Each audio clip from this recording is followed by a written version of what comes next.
আসছে রমজান। এই আসন্ন রমজানকে সামনে রেখে বাজারে সক্রিয় হচ্ছে অসাধু ব্যবসায়ীরা। রোজায় লেবুর বাড়তি চাহিদাকে পুঁজি করে ইতোমধ্যেই পণ্যটির দাম আকাশ ছোঁয়া। রাজধানী বিভিন্ন বাজারে বর্তমানে প্রতি পিস লেবু 20 টাকা আর হালি বিক্রি হচ্ছে 80 টাকায়। ভোক্তাদের অভিযোগ, তারা এক সপ্তাহ আগেও যে লেবু 20 টাকায় কিনতে পেরেছেন, সেই লেবুর দাম হঠাৎই আকাশ ছুঁল কেন? বিস্তারিত প্রতিবেদনে।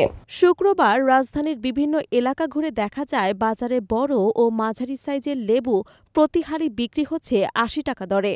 সেই হিসেবে এক পিস লেবুর দাম গুনতে হচ্ছে 20 টাকা। বাজার করতে আসা এক ক্রেতা জানান, রোজার বাকি এখনো 7-8 দিন।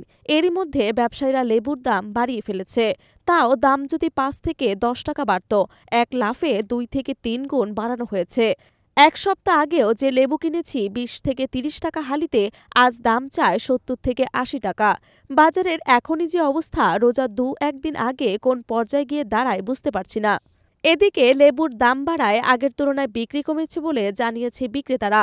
খুচরা বিক্রেতারা জানান, যেখান থেকে তারা লেবু কিনে আনেন সেখানেই দাম বৃদ্ধি করা হয়েছে। এজন্য তাদের বেশি দামে বিক্রি করতে হচ্ছে। দাম বেশি শুনে অনেক ক্রেতা লেবু না কিনেই চলে যায়। 1 মাস আগেও এই লেবু 20 থেকে 30 টাকা হালি দরে বিক্রি করেছেন। বিক্রেতারা জানান, পাইকারিতেই হঠাৎ করে দাম বেড়ে গেছে, তাই বেশি দামে কিনে বেশি দামেই বিক্রি করতে হচ্ছে। পাইকারিতে দাম কমলে খুচরা বাজারেও কম দামে বিক্রি করা হবে। বাজার সংশ্লিষ্টরা বলছেন, এক সপ্তাহ আগেও যে লেবু হালি প্রতি বিক্রি হয়েছে 20 থেকে 30 টাকা, তা এখন বিক্রি হচ্ছে 70 থেকে 80 টাকায়। প্রতি রমজান মাসে লেবুর দাম বাড়ে। এবার রোজার এক সপ্তাহ আগে লেবুর দাম বেড়েছে।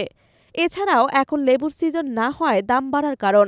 তবে যথাযথ আইনি পদক্ষেপ নিয়ে এরূপ অবস্থা থেকে পরিত্রাণ পাওয়া যেতে পারে বলে জানান তারা।